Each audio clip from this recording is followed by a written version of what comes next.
G'day all, my name's Robbie Astral. So today we've got the Ascension patch notes which we're going to go through, which have just been released by the devs. Also, we've got a little bit of a treat beforehand, and that is the new video that we'll watch together, meeting Horizon, the new legend, Apex Legends character official trailer, which was just released a few hours ago. So before we get into the dev notes and the changes to the upcoming season and what we are to expect, we're going to watch through this. It only goes for a minute and a bit, so let's go. Once thought lost into the abyss of space, Dr. Mary Summers has returned to become the legend of Olympus, Horizon. If not even like an escape the event Horizon, how do you think you'll escape me? A master of gravitational fields, her abilities bring an entirely new dimension to the games. Come on, little Newtie, we've got work to do. Her repulsion star creates a powerful gravity lift, Up and away, Newtie. propelling legends upward and boosting them on exit, allowing squads to gain the advantageous high ground. And away we go! Or you can have a little fun with your enemies. Now, how are we supposed to test our equipment if people keep expiring on us, Newt? Horizon's advanced spacesuit allows her to maneuver in midair and protects her on impact. Thanks, jump jets. Let's do this. But there is no greater ally than Newt. Perfected in the depths of space, Singularity deployed. Newt creates a micro-black hole, perfect for pulling squads out of cover and holding them for the kill. What's a wee singularity between friends? Horizon is conducting her most important research yet. Didn't take it personal, dear. I've got me a promise to keep.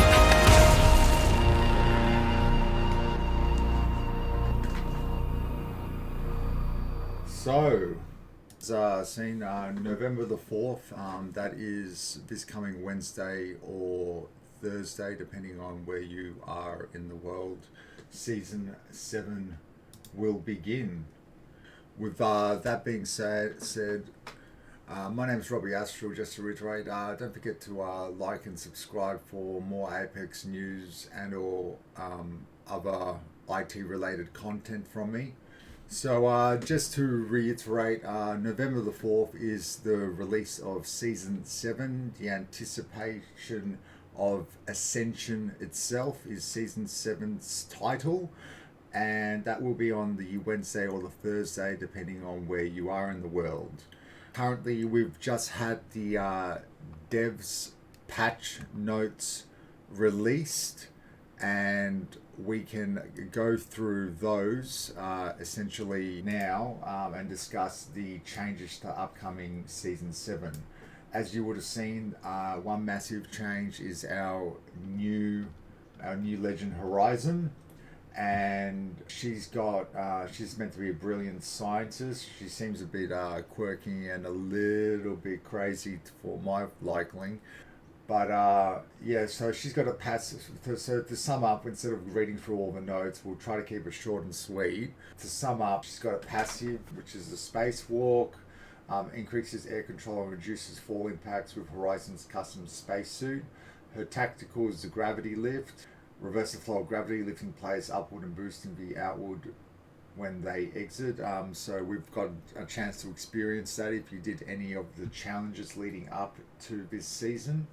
And the ultimate, the black hole, which is her super ability, and it looks like it's going to be quite devastating. We'll see how much of a impact it can have, and how easily you can get sucked in, if there's any way to counter it or whatnot, and what sort of cooldown it'll be on, we are unaware of as of such. So Olympus, on the other hand, you can see plenty of it. We've got the gameplay footage here, which is pretty interesting. It gives us an insight into Olympus itself as a map.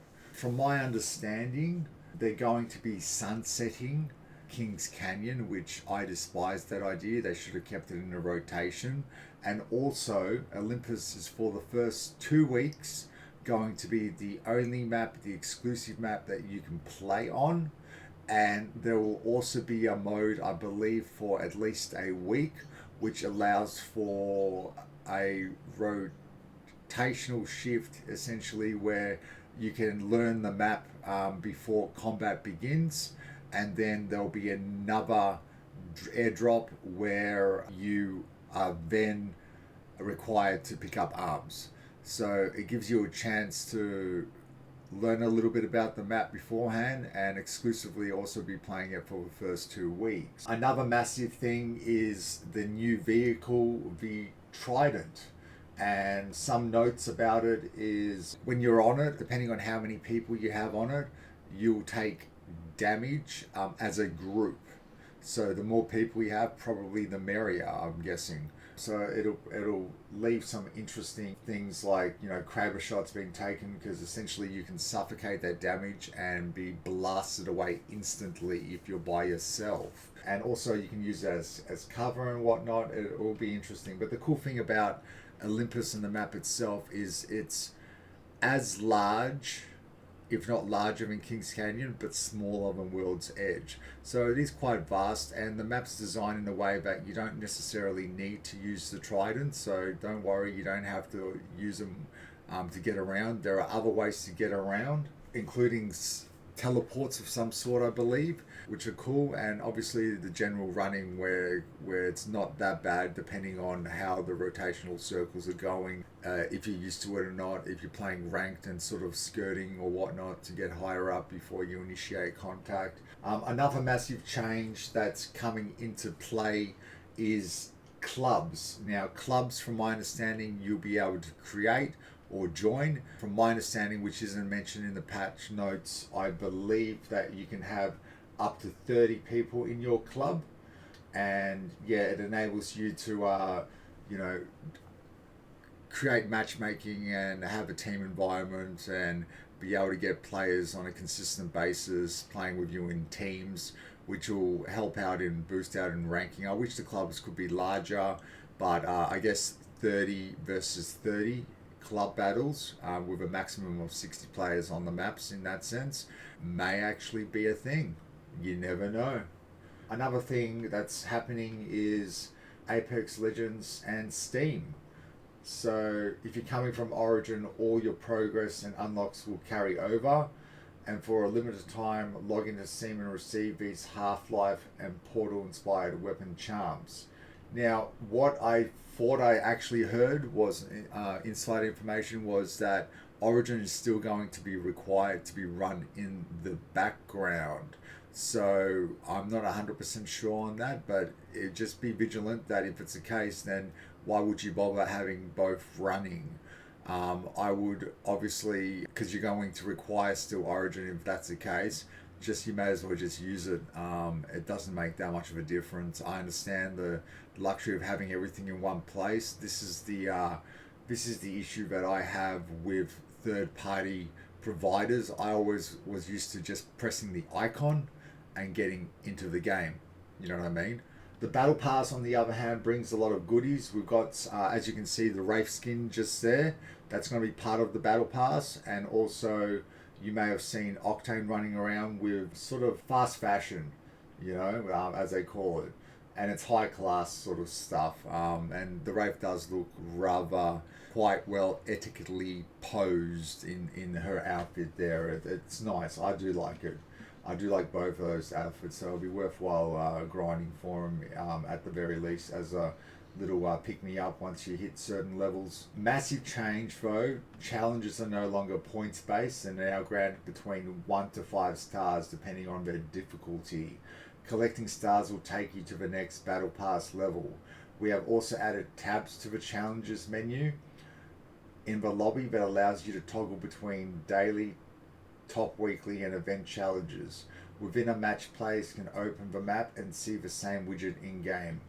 For more of the changes to challenges, we may have to check out the dev blog. I'm actually curious about that. They don't lead you with more information, because what do you do once you run out of weekly challenges to try to raise your level? At the moment, the level increases to 54,000 XP. Are we still going to have XP? How will this work? Will we be capped on leveling? Will that force players to periodically play the game so that they can level up continuously, and it'll hinder players who want to grind out a game and get it over and done with, at least the pass itself. Do you know what I mean? It may not be the cup of tea for everybody. So there have been few quality of life updates. There have been replica updates, which ain't that prevalent, like picking up items that you crafted for the first 5 seconds after crafting cannot be done by others. This can be disabled by pinging the item. I mean, if you're in a group, pretty mess group, they're sort of sniping that from you as well. That's a bit idiotic. Airdrop clarity. So again, like certain things regarding airdrops, including the replica drops and the lifelines drops, as well as airdrops. The effects have been changed, and I think it's needlessly done so. Like, they'll still be visible when you're coming up close. They won't disappear. I think it helps like casuals and players who don't know what the hell's going on, but apart from that, the beam still disappears when the pod is opened. There have been a few miscellaneous changes that aren't really worth mentioning. The massive thing was the map rotations and Kings Canyon, for the time being taken out. Season 7 rank rotation will be, the second half of ranked will be played on World's Edge. The first half of ranked split will be played on Olympus. And that leads us to the Legend meta. So let's have some coffee, boys and gals. So Bangalore's Rolling Thunder has been reduced for time it takes for explosion from 8 seconds to 6 seconds. Nox gas for Caustic's trap and Nox gas grenade. Legends no longer get a blurred vision effect while in the gas. Damage updated from 4 to 10 ticks of damage to 6 to 12 ticks of damage. Really? That sucks, because I never really bothered experiencing that in that sense, and if I was to use Caustic, I would think that was a nerf rather than a increase of damage being a plus, because when I get hit by it, I get hit by it hard. Mirage, Psych Out, Life of the Party decoys now have 45 health. Yikes. That seems like a buff to me without going into the nitty gritty. Octane, Swiftmen, doubled healing rate from 0.5 HP a second to 1 HP a second. Will be noticeable for those split seconds you need to catch your breath after running. I guess the impact may be negligible in the end then, if that's the case, and that is definitely a buff. Watson, perimeter security, increased damage per touch from 10 to 15. So there's a clear buff there, just basically. Loba, black market ammo taken no longer counts towards black market's maximum. You can scoop up all the ammo in the range. Yikes, that's another little buff there, and that's pretty cool, because sometimes I just need ammo, or I've got a choice between an expansion for ammo, so there's no use getting the expansion if you have no ammo, so it may work, won't it? Rampart, Shelia now takes 1.25 seconds to fully spin up, down from 2 seconds. Buff. Amp Wall now takes 3 seconds to fully build, down from 4 seconds. Buff again. Pathfinder, so they're not leaving us with anything. I'm curious as to the negative effect. Caustic's being nerfed, I think, personally. Pathfinders, so Pathfinder's had some massive work to his hitbox again. There's a picture of the old and the new one on the dev notes. There isn't that much differential. Pathfinder has a tall but extremely skinny hitbox. A lot of his model isn't actually shootable, and particularly his arms and legs do not represent a lot of shootable area either. Here is a before and after comparison of Pathfinder's hitbox.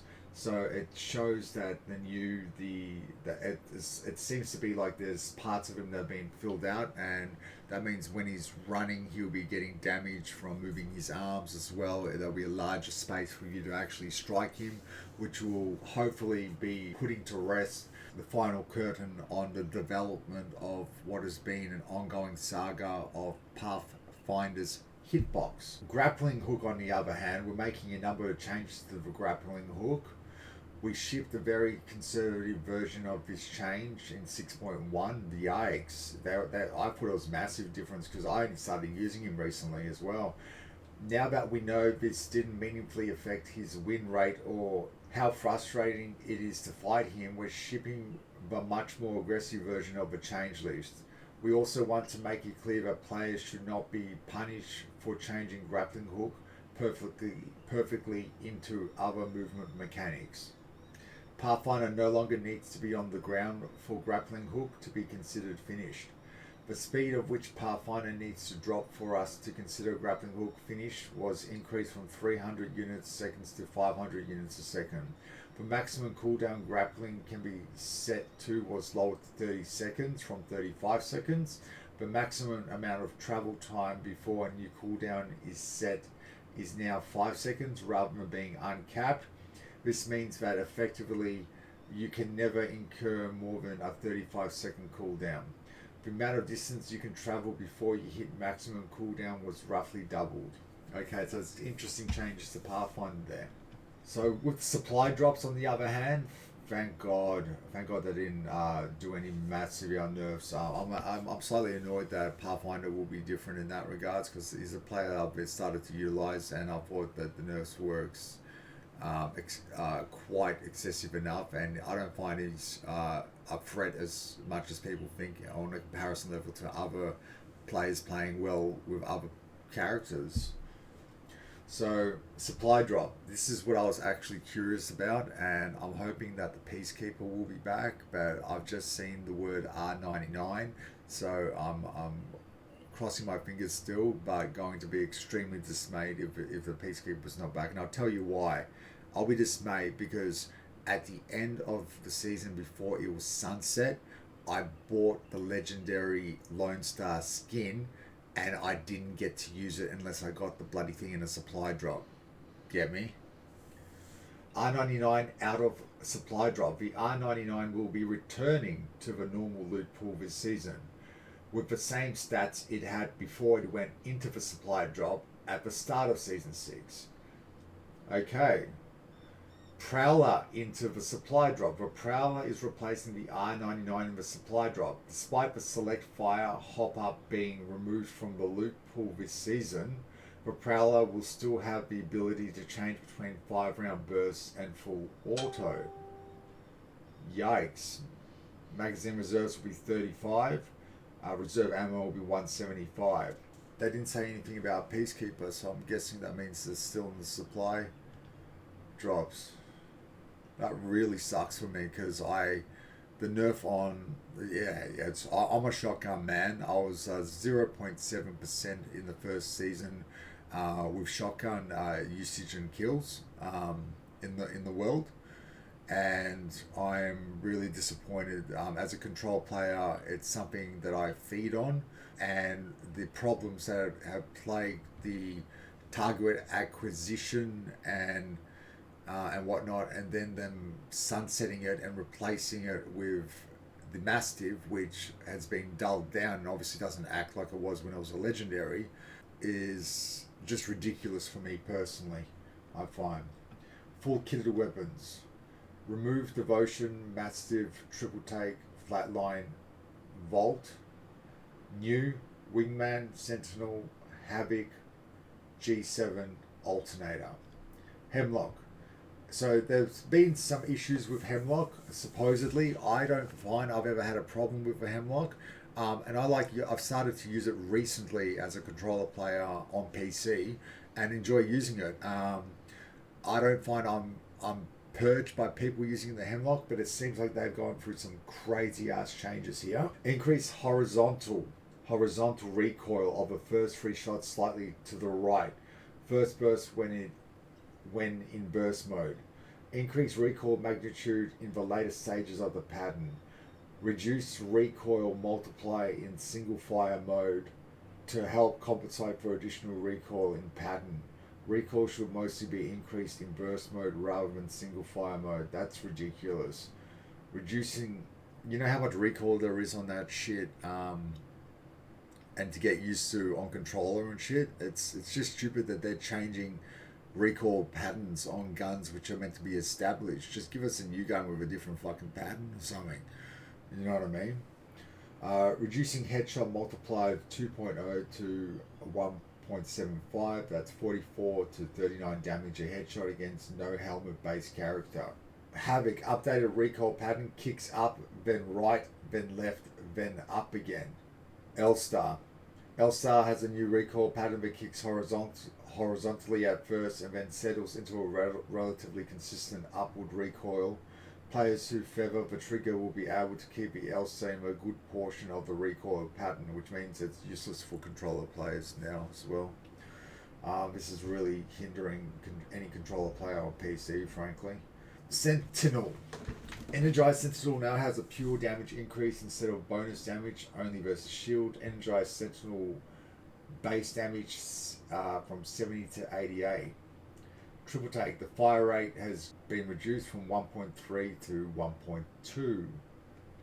Hop-ups. Quick draw holster hop-ups. This new hop-up attaches to the RE45 and the Wingman. When equipped, the gun becomes quicker to raise and lower, takes less time to aim down sights, and has reduced hipfire spread, particularly when not actively moving. This would open up new opportunities to use the two weapons, especially in close quarters combat, which is cool, especially with the RE45. I don't know about the Wingman per se, but because it may be slightly devastating. The select fire receiver hop-up will be removed from the loot pool to make room, which is fine because it'd still be active on the only thing you really use it on, and because I doubt you use it on the Havoc. Supply bin gun, and I'm guessing the Peacekeeper's still in it. That really sucks for me. I mean, it's been long enough, hasn't it? Like, why would you not do that?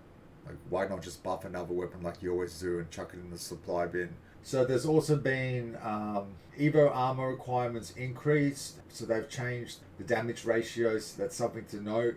Also, the ring damage has been reduced per tick by 5% to 25% in some cases, which is what they increased at one stage. Now they've decreased, so I don't know if that means, Lifeline's going to be able to self-heal through that shit all over again and whatnot.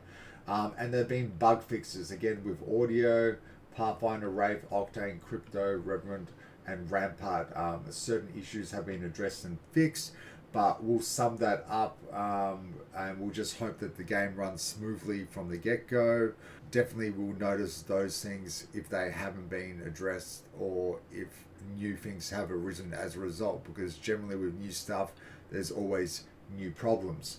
That's Apex Legends Season 7, guys, and the dev notes for it. I hope you enjoyed it. It's just kind of half a click in time, so we're going to leave it there, and peace out. I'm Robbie Astral. Like and subscribe. Hopefully I shed some light on the upcoming changes to Ascension and Season 7 for Apex Legends. And yeah, you can catch me here on YouTube as well as on Twitter under Robbie Astral, streaming occasionally. Also, I do a lot of IT related content stuff, so please be generous and smash that like button. Otherwise, at the very least, be courtesy enough, because I'm just starting out, that you don't dislike me instantly. Okay, sorry guys, peace out.